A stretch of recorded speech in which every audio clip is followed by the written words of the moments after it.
Hello friends, एक बार फिर आपका स्वागत है मेरे चैनल पे मेसी पेपर बाय केएस। तो जैसा कि फ्रेंड्स इसके प्रीवियस वीडियो में मैं कला के तत्व के बारे में बता रही थी कि कला के 6 तत्व होते हैं: रेखा, आकृति, रंग, तान, पोत और अंतराल।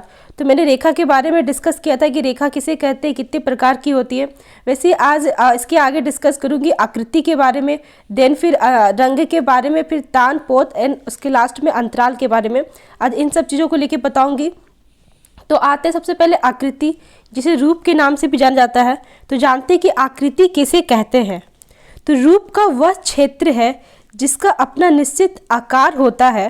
साथ ही रूप का निर्माण छोटे छोटे बिंदुओं से होता है, किंतु यदि इन बिंदुओं को क्रमानुसार केवल एक ही दिशा की ओर बढ़ा दिया जाए तो रेखा का निर्माण होता है।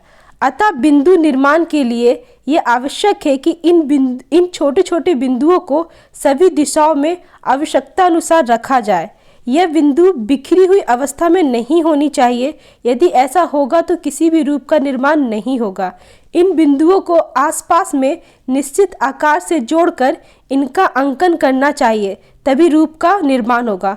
जैसा कि इसमें बता रहा है कि जो बिंदु जो हम लोग जो ड्राइंग करते हैं उसमें जो बिंदु जो भी यूज़ करते हैं, एक ही दिशा में आपका बिंदु नहीं होना चाहिए। अगर एक ही दिशा में बिंदु हुआ तो वो एक तरह से लाइन बन जाएगी, रेखा का निर्माण होगा। उस बिंदु को, और ये भी नहीं कि इस बिंदु को जहाँ तहाँ रखे, एक सही तरीके से सही जगह पे रखने से उस हिसाब से फिर आपका आकृति का निर्माण होगा। और दूसरे शब्दों में कहा जाए तो दूसरे शब्दों में रूप वो क्षेत्र होता है जिसका अपना निश्चित आकार तथा वर्ण होता है। साधारणतया वस्तु की आकृति को रूप कहते हैं। रूप को आकार के आधार पर 2 भागों में बांटा गया है। ए नंबर में जो सबसे पहला है समात्रिक रूप और दूसरा है असमात्रिक रूप। तो समात्रिक रूप यह वो रूप है जो दाईं और बाईं दोनों ओर से एक समान होती है, जैसे वृत्त, घन, आयत, गिलास। जैसे कि कोई भी आपको जो ड्राइंग है उसको अगर आप बीच पार्ट से डिवाइड करते हो तो उसका राइट और लेफ्ट दोनों पार्ट जो है आपका वो इक्वल होना चाहिए, उसी को समात्रिक रूप कहते हैं। और वही असमात्रिक रूप यह वो रूप है जिसका दूसरा भाग पहले भाग से विपरीत आकृति का होता है, जैसे विषम कोण, त्रिभुज, चतुर्भुज, केतली तथा सुराही आदि। इसमें यह बताया जा रहा है कि कोई भी ऐसा चित्र जिसको आप बीच पार्ट से डिवाइड करो तो उसका लेफ्ट और राइट पार्ट दोनों इक्वल ना हो, तो जो इक्वल नहीं होगा उसको असमात्रिक रूप कहते हैं।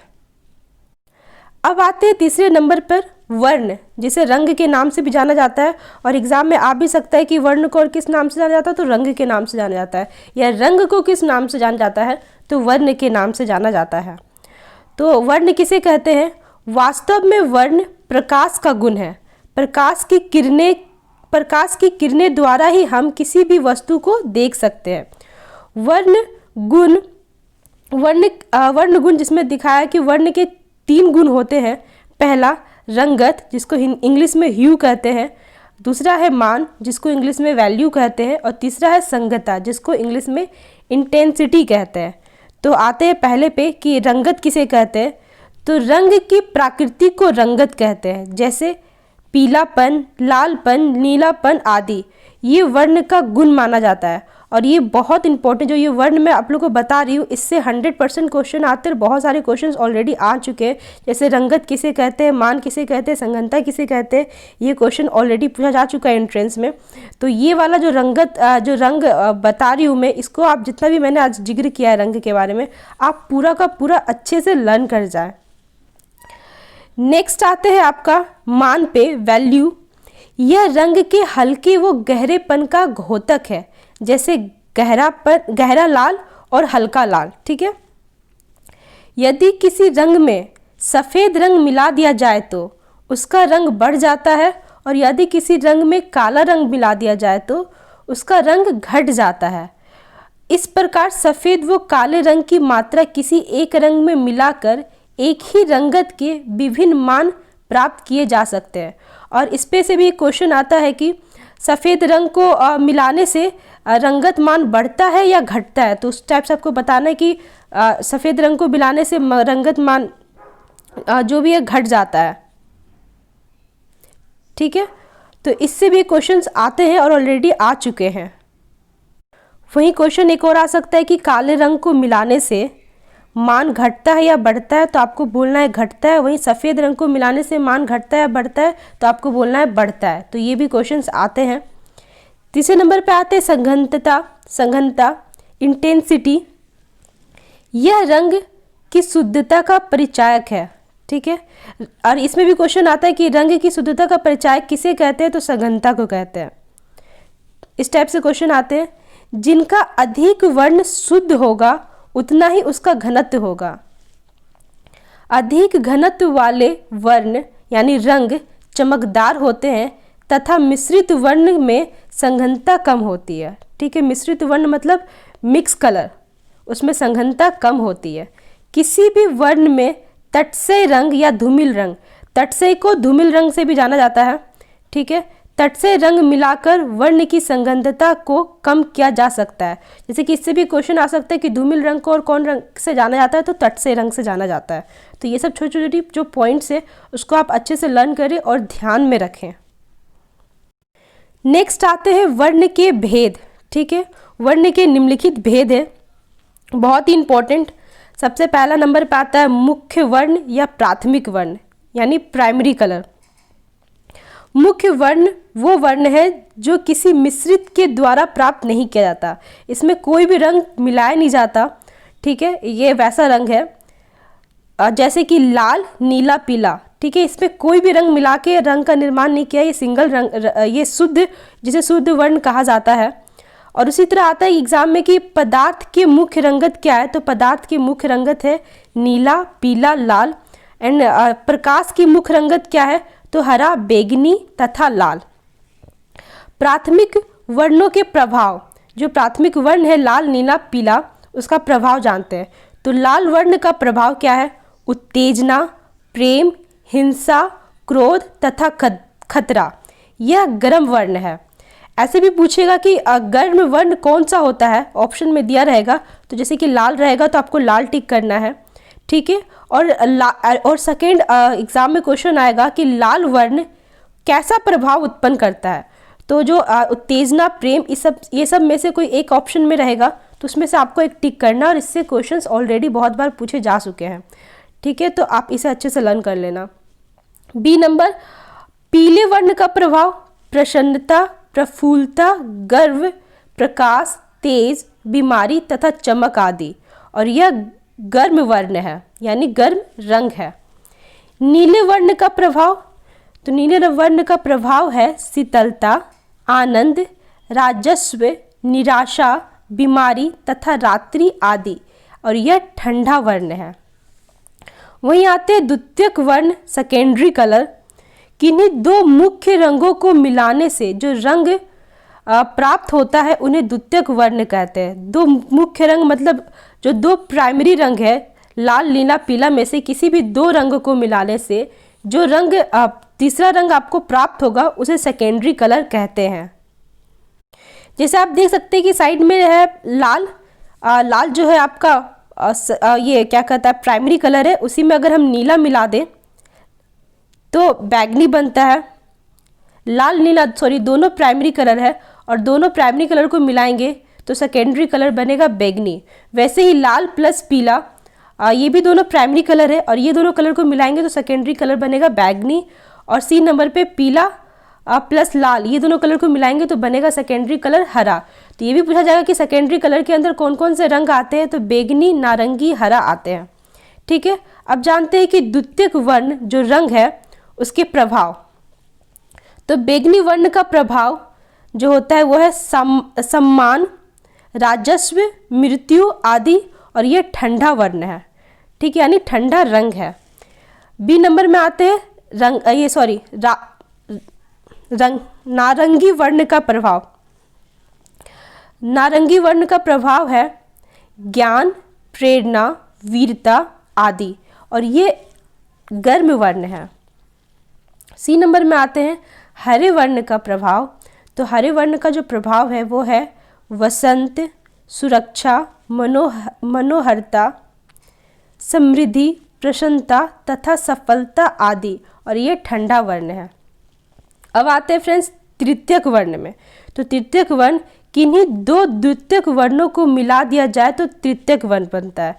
अब इसमें बता रहा है कि जो दो सेकेंडरी कलर है, ये जो बैगनी, नारंगी और हरा, ये सेकेंडरी कलर है। ये दोनों, ये जो 3 सेकेंडरी कलर है, इसमें से कोई भी 2 सेकेंडरी कलर लेंगे और उसको मिक्स करेंगे तो मेरा तृतीयक रंग बनेगा। ठीक है, तो तृतीयक रंग देखते हैं। फिर बैगनी प्लस नारंगी, देख सकते हैं ये दोनों द्वितीयक रंग है, जिससे आपका बनता है रसेल्ट।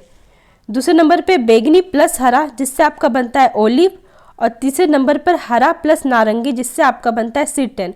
और ये भी बहुत इंपॉर्टेंट है, तृतीयक वर्ण याद कर लीजिएगा कि तृतीयक वर्ण के अंतर्गत क्या आता है, तो रसेल्ट, ओलिव और सिर्टन आता है। अब आते हैं 4th नंबर पे समापवर्ती कलर, जिसे इंग्लिश में कहते हैं एनालोगस कलर्स। समापवर्ती वर्ण यानी समापवर्ती वर्ण कलर भी बोल सकते हैं। उन वर्ण को कहते हैं जिसमें एक ही श्रेणी या जाति के रंग विद्यमान होते हैं, जैसे पीला, पीला नारंगी तथा नारंगी, सभी में पीला रंग उपस्थित है। जैसे पीला, तो पीला में तो पीला रंग उपस्थित है ही। पीला नारंगी, इसमें पीला आपको दिख रहा है कि पीला है, और साथ ही नारंगी, तो नारंगी में पीला का मिश्रण होता है। तो सभी में इसी तरह से सभी में पीला रंग उपस्थित है। इसी को समापवर्ती वर्ण कहते हैं। वहीं आते हैं 5वां नंबर पे विरोधी वर्ण, और ये इससे भी क्वेश्चन आ चुका है, विरोधी वर्ण से भी और समापवर्ती वर्ण से भी क्वेश्चन आ चुका है ऑलरेडी एग्जाम में। जैसे कि विरोधी वर्ण पहले जान लीजिए किसे कहते हैं। तो वर्ण चक्र में स्थित आमने सामने का रंग विरोधी रंग कहलाता है।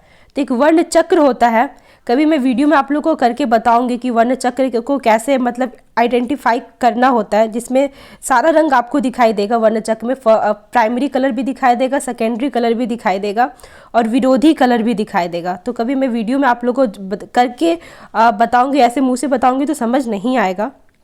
ठीक है, तो फिलहाल अभी आप ऐसे ही समझे। वर्ण चक्र में स्थित आमने सामने की कलर विरोधी रंग कहलाती है।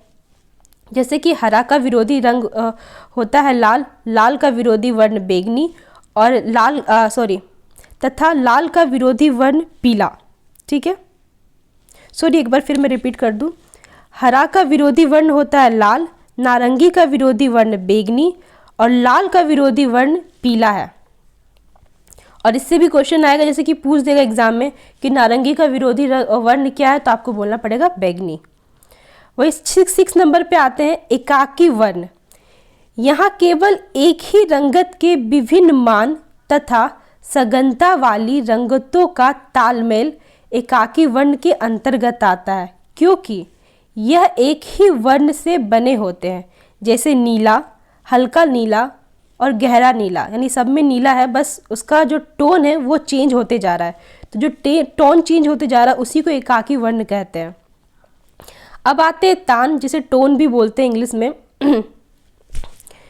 तान रंगत के हल्के व गहरेपन को कहते हैं। यह रंगत में सफ़ेद तथा काले के परिमाण का घोतक है। ठीक है, और इसे 3 भागों में बांटा गया है। वो कौन कौन है? पहला है छाया, डार्क यानी मध्य प्रकाश यानी मिडिल टिंट, और तीसरा है प्रकाश यानी लाइट। एंड अब आते हैं 5वां नंबर पे वयन यानी पोत। वयन को पोत के नाम से भी जाना जाता है। धरातल का गुण पोत कहलाता है। यहाँ पे गलती से लिखा गया, मुझसे बहुत कहलाता है, लेकिन यहाँ होगा धरातल का गुण पोत कहलाता है। और इससे भी क्वेश्चन आ चुके हैं कि पोत किसे कहते हैं, तो धरातल का गुण पोत कहलाता है। इसको हम बुनावट भी कहते हैं। और पोत 3 प्रकार के होते हैं, प्राप्त, अनुकृत और सृजित। एंड लास्ट आते हैं अंतराल, जिसे जो शेप, अंतराल के बारे में जानते हैं। अंतराल किसे कहते हैं? तो चित्रकार का चित्र भूमि पर अंकन करता है। चित्रकार चित्र भूमि पर अंकन करता है, वो अस्पष्टता द्वियामी होती है, यही अंतराल होता है। अतः हम कह सकते हैं कि चित्रकार का वह क्षेत्र जिस पर वो रूप का निर्माण करता है अंतराल कहलाता है। और अंतराल का विभाजन 2 प्रकार से किया गया है, पहला सम विभाजन और दूसरा असम विभाजन। तो ये रहा फ्रेंड्स आज का जो कला के जो 6 तत्व होते हैं, रेखा, आकृति, वर्ण, रंग, तान, पोत एंड लास्ट अंतराल। तो रेखा के जो 6 तत्व है वो फाइनली अब पूरा कंप्लीट हो चुका है। एंड आई होप आपको वीडियो अच्छा लगा होगा। और साथ ही साथ मैं ये कह दूँ कि फ्रेंड्स जैसे जैसे मैं बता रही हूँ आप वैसे वैसे राइट एंड लर्न करते चले जाइए, वरना नहीं तो बाद में बहुत बर्डन हो जाएगा एक साथ पढ़ना। इसलिए थोड़ा थोड़ा, मैं बहुत ज़्यादा भी नहीं, मतलब जितना हो सकता है एक दिन में आप इतना लर्न कर सकते हो तो उतना ही मैं पढ़ा रही हूँ। तो आप वैसे ही राइट लर्न करते जाओ। एंड आई होप फ्रेंड्स आपको ये वीडियो अच्छा लगा होगा। अच्छा लगा होगा तो प्लीज़ लाइक कमेंट ज़रूर कीजिएगा। और कुछ पूछना है इसमें से, अगर कुछ कन्फ्यूजन है जो मैं पढ़ा रही हूँ, इसमें भी आपको कुछ कन्फ्यूजन है जो समझ नहीं आ रहा है, तो आप उससे भी क्वेश्चंस मुझसे पूछ सकते हैं। तो फ्रेंड्स चलिए ठीक है, फिर मैं मिलती हूँ आपसे नेक्स्ट वीडियो में। नमस्ते।